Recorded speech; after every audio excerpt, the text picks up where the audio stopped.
السلام عليكم ورحمة الله وبركاته.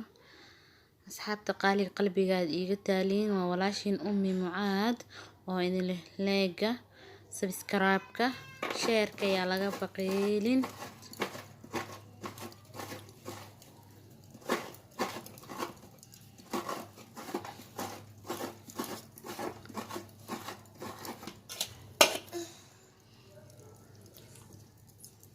abteeda qaaliga maanta waxaa kasoo tuuri rabaa qumbo. saad aragteen qumbo anoo soo shiidaayo hal galaas sokor aan kusoo shubay.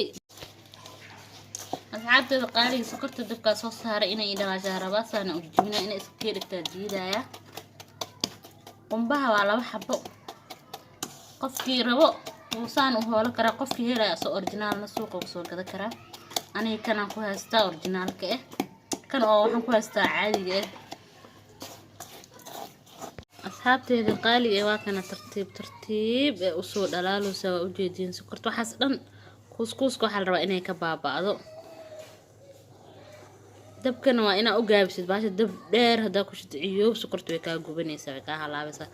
tartiib inaa u gaabis tartiib u soo dhalaasho burburkas dhan inuu kusoo baaba'aa rabaa. la socdo qumbaha saa u sameynaa insha Allah.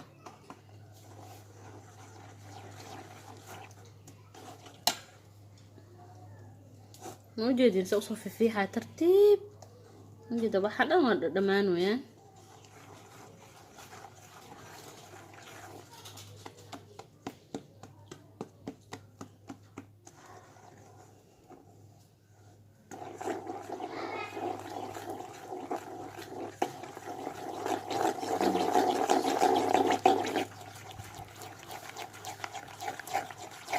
ماذا موجودة سوق بدلاء قحوي وصول تنويا جدا حيران ودما. أصحابتي قالي ذو ما عندنا الكاميرا إني يسعت أملينا تكفي شو سوري هكذا.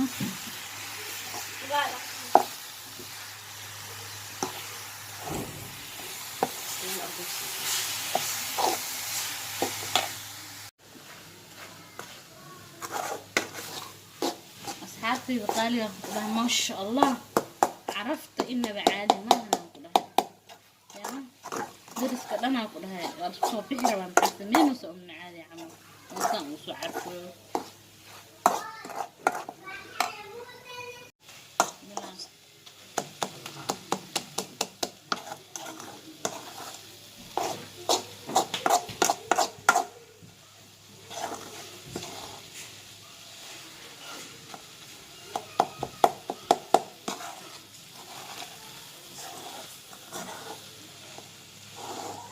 abteeda qaali waa soo gadinay waa soo kuusuna gacmaha saliid yar marsanay waalkan saliid saana ku soo wadeena ku soo kuusina insha Allah marka soo dhameeyna inta insha Allah la socdo. asxaabteeda qaali waa kana waa soo dhameeyay qumbi saana noo soo idlaaday waa u jeedina ku dhax qaxwadiina la soo diyaarsada. asxaabteeda kale cilaankaas hadaad ka heshiin isoo sheega waa idin soo gelinayaa. gacanta kalena saana u marsada an la isku mariye bidixda sida loogu mariyo iyo sida midigta loogu mariyo labadooda daarabtiin oo isoo sheegi kartay ma idin soo gelinaa insha Allah.